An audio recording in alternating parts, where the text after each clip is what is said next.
사랑하는 형제자매 여러분, 혹시 이런 경험 없으신가요? 매주 미사에 참례하고 거룩한 성체를 모시는데도 마음 한구석이 텅 빈 듯한 느낌 말입니다. 미사가 끝나고 성당 문을 나설 때 설명할 수 없는 공허함이 밀려오는 순간은 없으셨나요? 마치 빵은 먹었지만 그리스도의 몸을 온전히 받아들이지 못한 것 같은 그 막막함. 많은 가톨릭 신자들이 조용히 겪는 이 영적인 갈증은 우리가 생각하는 것보다 훨씬 깊은 곳에 그 뿌리를 두고 있습니다. 영혼을 꿰뚫어보는 비범한 영적 식별력을 지녔던 피에트렐치나의 성비오 신부님은 바로 이 문제의 핵심을 꿰뚫어 보셨습니다. 수많은 신자들이 합당한 준비 없이 영혼을 더럽히고 은총의 문을 닫아버리는 죄를 고해하지 않은 채로 성체를 영한다는 사실을 말입니다. 저 역시 이 가르침을 처음 접했을 때 성체 성사에 대한 저의 모든 이해가 송두리째 바뀌는 경험을 했습니다. 오늘 저는 비오 신부님께서 성체를 모시기 전에 반드시 고해해야 한다고 강조하셨던 죄들에 대해 여러분과 함께 나누고자 합니다. 어쩌면 지금 이 순간에도 우리 삶에서 성체 성사의 온전한 힘을 가로막고 있을지 모르는 그 죄들에 대해서 말입니다. 이 이야기가 주님의 은총으로 여러분의 마음에 다가왔다면 좋아요와 구독으로 저희 여정에 동행해 주십시오. 이 거룩한 지혜가 더 많은 영혼에게 닿을 수 있도록 공유해 주시는 것 또한 아름다운 선교가 될 것입니다. 여러분의 삶에 주님의 평화가 가득하기를 기도합니다. 오늘날 우리가 나누는 이 메시지가 더욱 절실한 이유는 비오 신부님께서 지적하신 많은 죄들이 현대 사회에서 너무나 일상적인 것으로 여겨지기 때문입니다. 우리는 그것들이 영혼에 미치는 깊은 상처를 깨닫지 못한 채 죄를 짓고 살아갑니다. 하지만 영혼의 상태를 눈으로 보듯 훤히 보셨던 비오 신부님은 고해하지 않은 죄들이 어떻게 신자와 성체의 은총 사이에 단단한 벽을 만드는지 똑똑히 목격하셨습니다. 이 가르침은 우리를 단죄하기 위함이 아닙니다. 오히려 우리를 영적인 잠에서 깨우기 위함입니다. 그리스도의 몸과 피를 받아 모시는 것은 단순한 예식이 아니기 때문입니다. 그것은 살아계신 하느님과 우리가 맺을 수 있는 가장 내밀한 만남입니다. 그리고 비오 신부님의 지혜는 우리가 이 거룩한 선물을 합당한 경외심과 순결함으로 맞이할 수 있도록 마음을 준비시켜 줄 것입니다. 거룩한 성체를 받아 모시는 것, 즉 영성체는 아름다운 전통이나 상징적인 행위가 아닙니다. 가톨릭 교회 교리서가 가르치듯 성체 성사는 그리스도인 생활 전체의 원천이며 정점입니다. 그것은 순수한 사랑으로 우리에게 온전히 내어주시는 예수 그리스도의 몸과 피, 영혼과 신성, 바로 그 자체입니다. 하지만 이 신성한 신비는 우리의 준비와 경애, 그리고 마음의 정결함을 요구합니다. 사도 바오로는 코린토 1서에서 우리에게 단호하게 경고합니다. 누구든지 합당하지 않게 주님의 빵을 먹거나 주님의 잔을 마시는 자는 주님의 몸과 피를 모독하는 죄를 범하는 것입니다. 이 말씀은 우리를 두렵게 하려는 것이 아니라 심오한 진리에 우리의 의식을 일깨우기 위함입니다. 대죄의 상태에서 영하는 성체는 아무런 효과가 없을 뿐만 아니라 영적으로 매우 위험할 수 있습니다. 비오 신부님은 이 영적 현실을 놀라울 정도의 명확함으로 이해하고 계셨습니다. 사람의 마음을 읽는 신비로운 은사를 통해 신부님은 누군가 고해 성사 중에 죄를 숨기고 있는지 알아차릴 수 있었습니다. 성체를 모시러 나아오는 영혼들의 영적 상태를 감지할 수 있었던 것입니다. 우리가 다른 사람에게, 심지어 우리 자신에게까지 숨기려 했던 것들이 영적으로 빛나는 신부님의 눈에는 투명하게 보였습니다. 신부님은 종종 이렇게 말씀하셨습니다. 성체는 우리에게 당신 자신을 온전히 내어주시는 예수님 그 자체입니다. 그런데 어찌 우리가 중죄로 더러워진 손과 마음으로 그분을 받아 모실 수 있겠습니까? 신부님의 관심은 완벽주의에 있지 않았습니다. 그것은 영혼이 그리스도와 진정으로 만나는 참된 영적 친교에 대한 열망이었습니다. 이제 비오 신부님께서 영성체 전에 반드시 고해해야 한다고 지적하신 죄들을 하나씩 살펴보겠습니다. 이는 우리 마음에 죄책감을 더하기 위함이 아니라 우리 마음을 해방시켜 그리스도의 은총을 온전히 받아들이게 하기 위함입니다. 첫 번째는 하느님과의 관계를 직접적으로 해치는 죄들입니다.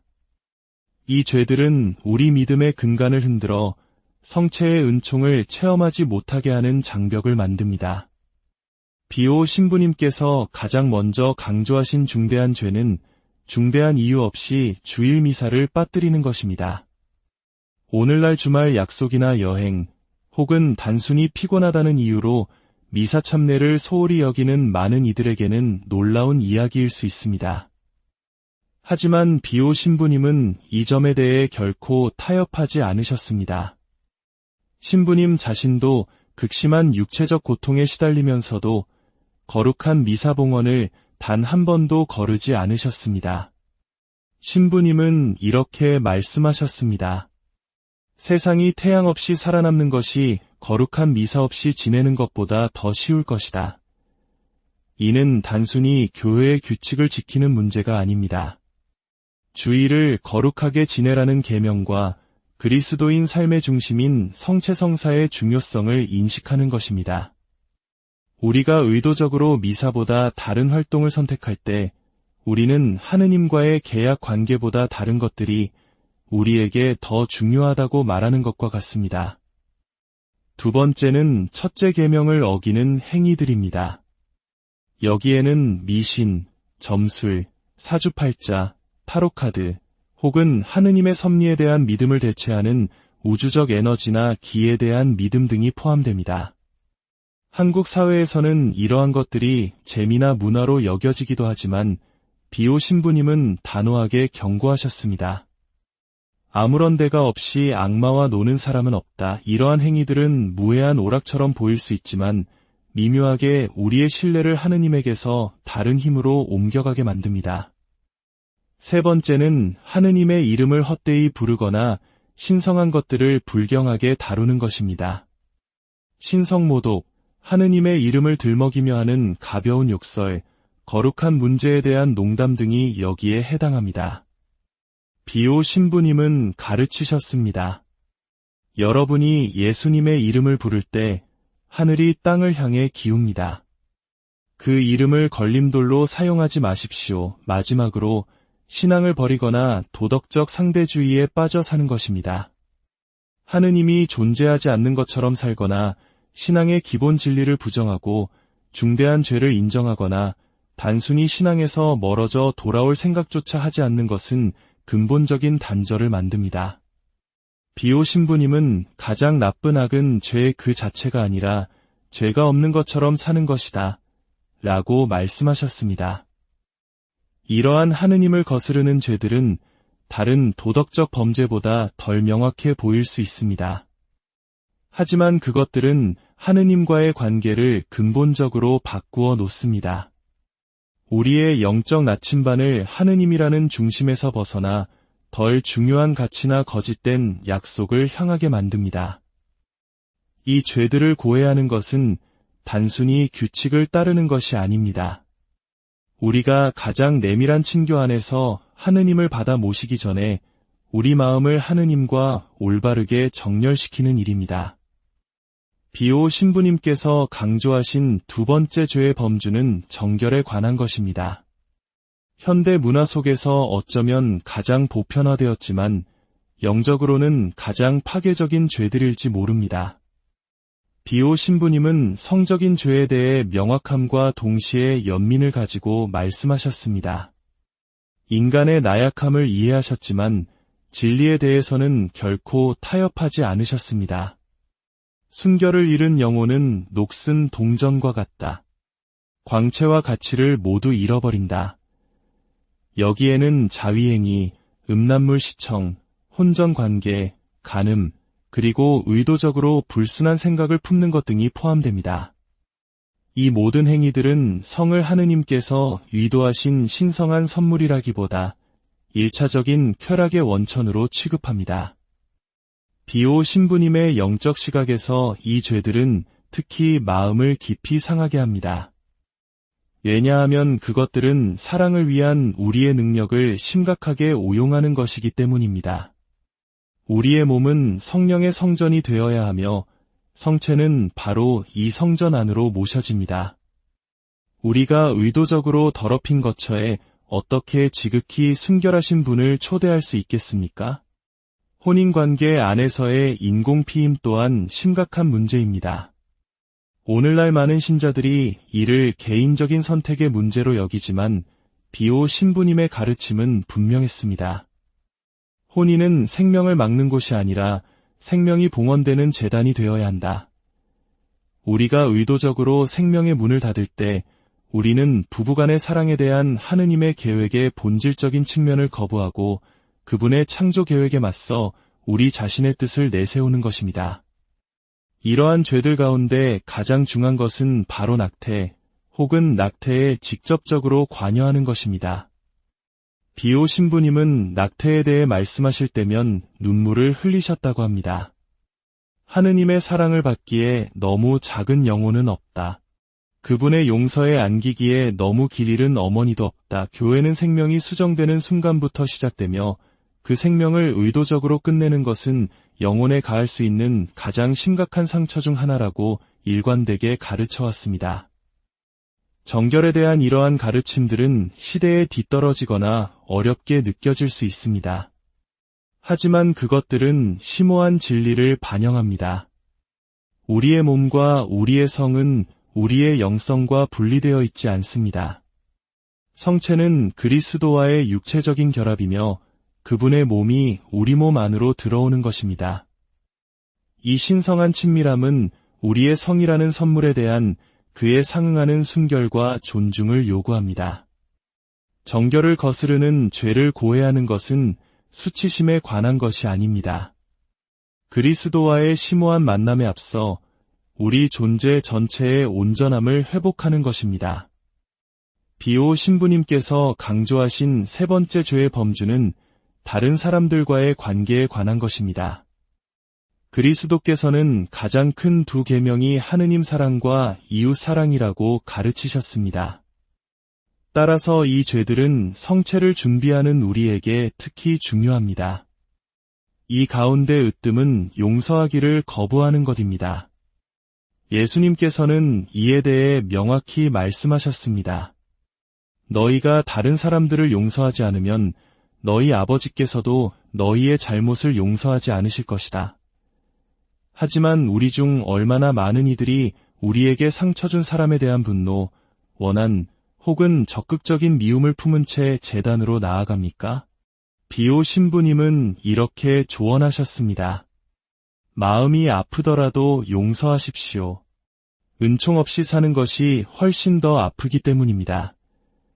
성체는 그리스도의 용서와 화해의 성사입니다. 그 성사를 받으면서 다른 사람에게는 똑같은 자비를 베풀기를 거부하는 것은 심각한 영적 모순을 낳습니다. 심각한 거짓말, 중상, 명예훼손 또한 중대한 죄의 범주를 형성합니다.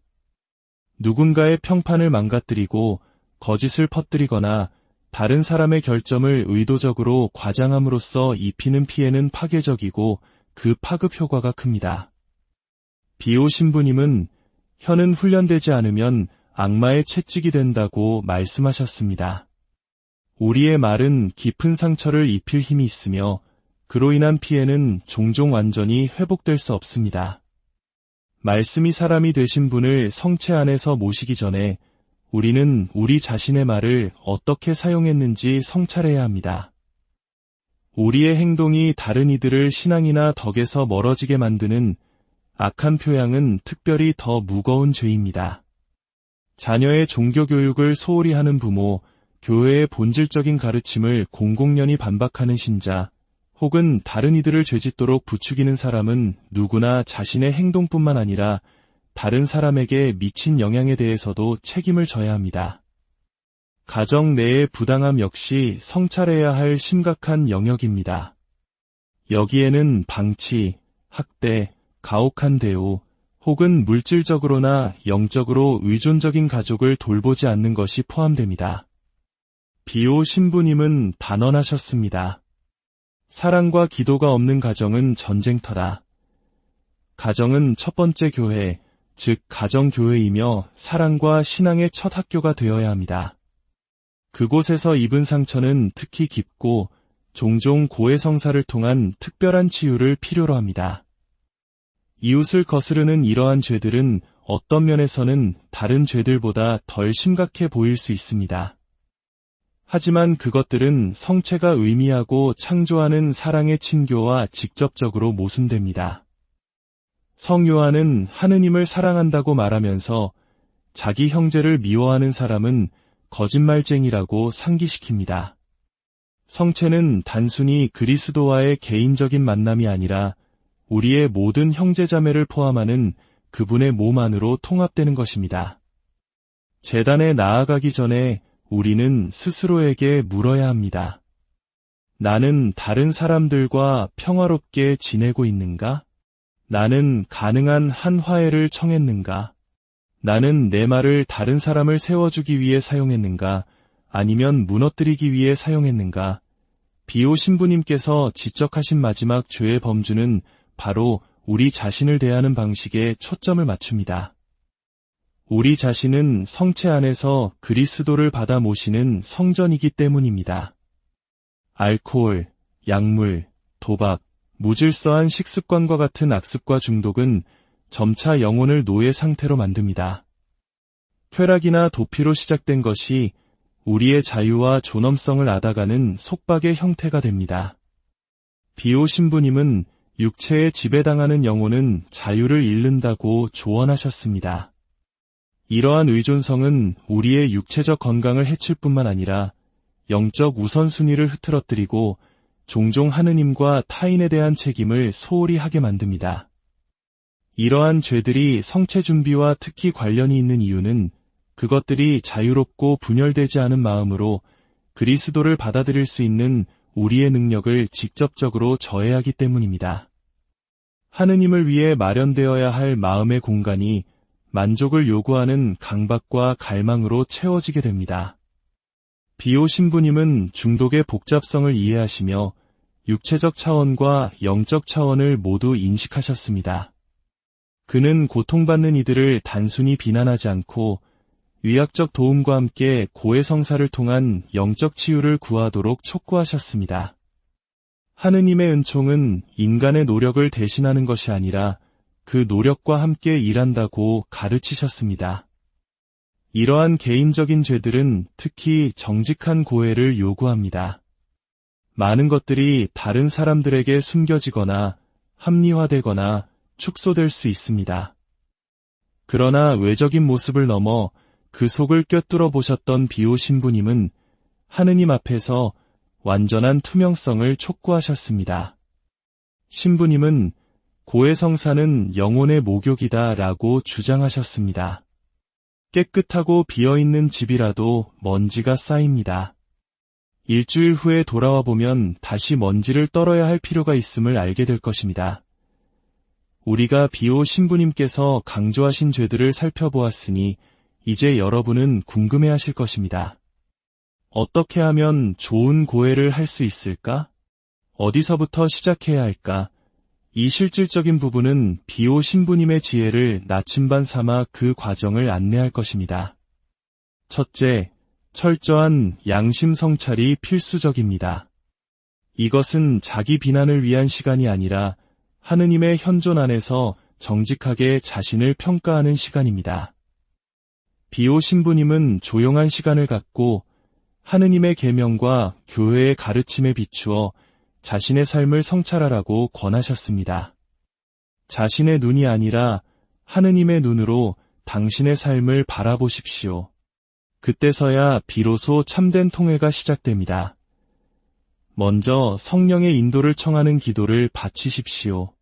그런 다음 체계적으로 자신의 생각, 말, 행동을 되돌아보십시오. 하느님, 이웃, 그리고 자신과의 관계에서 어떻게 실패했는지 생각해 보십시오. 특히 저항감이나 불편함을 느끼는 부분에 주의를 기울이십시오. 종종 그곳이 바로 치유가 필요한 곳입니다. 고해성사에서 수치심을 극복해야 하는 도전에 직면했을 때 비오 신부님의 격려의 말씀을 기억하십시오. 고해소는 심판의 법정이 아니라 자비의 장소입니다. 사제들은 모든 것을 들어왔습니다. 당신이 고백하는 어떤 것도 그들을 놀라게 하지 않을 것입니다. 그들은 심판자가 아니라 하느님의 용서를 전하는 통로로서 그곳에 있습니다. 비오 신부님은 영적 쇄신을 위한 3가지 필수 단계를 제시하셨습니다. 철저한 양심 성찰, 겸손한 고백, 그리고 합당한 성체 배령. 한 번의 좋은 고해는 엉성하게 바친 수천 번의 기도보다 더 강력하다고 가르치셨습니다. 영혼이 부활하고 그리스도의 피가 씻어주고 새롭게 하는 곳이 바로 고해소입니다. 오랜 공백 끝에 고해성사로 돌아오는 이들에게 비오 신부님은 이런 조언을 남기셨습니다. 사제에게 마지막 고해 이후 얼마나 오랜 시간이 지났는지 말씀드리면 그가 당신을 도와줄 것입니다. 모든 것을 기억하려 애쓰지 마십시오. 당신의 양심을 가장 무겁게 짓누르는 것에 집중하십시오. 사제는 고해의 비밀을 지킬 의무가 있음을 기억하십시오. 당신이 밝히는 어떤 것도 결코 누설되지 않을 것입니다. 진실한 고해의 영적 열매는 심오합니다. 용서를 넘어 미래의 유혹에 저항할 수 있는 실질적인 은총, 잃어버린 공로의 회복, 양심의 평화, 영적 위안을 받게 됩니다. 가장 중요한 것은 고해성사가 성체 안에서 그리스도를 맞이할 수 있도록 당신의 영혼을 합당하게 준비시킨다는 것입니다. 비오 신부님께서 아름답게 표현하셨듯이 고해 후 당신의 영혼은 눈처럼 휘어져 임금들의 임금님을 맞이할 준비가 될 것입니다. 오늘 우리는 성체를 모시기 전에 필요한 준비에 대한 비오 신부님의 심오한 가르침을 함께 여행했습니다. 이는 우리 마음에 죄책감의 짐을 얹기 위함이 아니라 그리스도와의 진정한 영적 친교를 위해 우리를 자유롭게 하기 위함이었습니다. 이 가르침들은 궁극적으로 아름다운 진리 하나를 드러냅니다. 성체는 단순한 상징이나 예식이 아니라 인간의 영혼과 하느님 사이에 가능한 가장 내밀한 만남이라는 것입니다. 비오 신부님의 말씀처럼 성체 안에 예수님은 참으로 임마누엘, 우리와 함께 계시는 하느님이십니다. 이 급진적인 현존은 우리의 경건한 준비를 요구합니다. 영성체는 비오 신부님의 표현을 빌리자면 영혼을 향한 하느님의 입맞춤입니다. 그러나 대죄의 상태에서 받는 입맞춤은 일치가 아닌 배신이 되며 사랑받는 제자가 아닌 유다를 떠올리게 합니다. 오늘 비오 신부님은 가혹한 심판이 아니라 사랑이 담긴 절박함으로 우리를 부르십니다. 양심을 성찰하고 영혼을 정화하고 좋은 고해를 한 다음 깨끗한 마음으로 주님의 식탁에 나아가십시오. 만약 수년간의 헤어짐 끝에 사랑하는 친구를 만나기 위해 준비한다면 집을 청소하고 모든 것을 정성껏 준비하지 않겠습니까? 하물며 그리스도 자신을 위해 우리 마음의 성전을 준비하는데 얼마나 더 큰 정성을 쏟아야 하겠습니까? 비오 신부님께서 권장하시는 고해성사는 영성체로 가는 길의 장애물이 아니라 그 충만함으로 이끄는 통로입니다. 어쩌면 이 이야기를 들으시면서 여러분의 마음속에 어떤 움직임, 화해가 필요한 삶의 영역에 대한 인식이 있었을지도 모릅니다. 성령의 이 부드러운 속삭임을 무시하지 마십시오. 비오 신부님께서 영적 자녀들에게 자주 상기시키셨듯이 돌아와야 할 날은 바로 오늘입니다. 내일은 보장되지 않았지만 하느님의 자비는 오늘 여기에 있습니다. 비오 신부님의 강력한 밤기도로 이 이야기를 마무리하고자 합니다. 매일 밤 잠들기 전 그는 3가지 간단한 단어를 말하곤 했습니다. 감사합니다. 용서하십시오. 믿습니다. 당신의 실패에도 불구하고 하느님께서 결코 당신을 축복하기를 멈추지 않으시기에 감사합니다. 당신에게 치유가 필요함을 알기에 용서하십시오. 당신이 혼자 걷지 않음을 알기에 믿습니다. 주님께서 여러분의 마음을 어루만져 주시고 고해성사의 은총을 통해 새로운 삶으로 나아갈 용기를 주시기를 기도합니다. 성비오 신부님의 전구를 통해 우리 모두가 주님의 식탁에서 참된 생명을 얻게 되기를 바랍니다.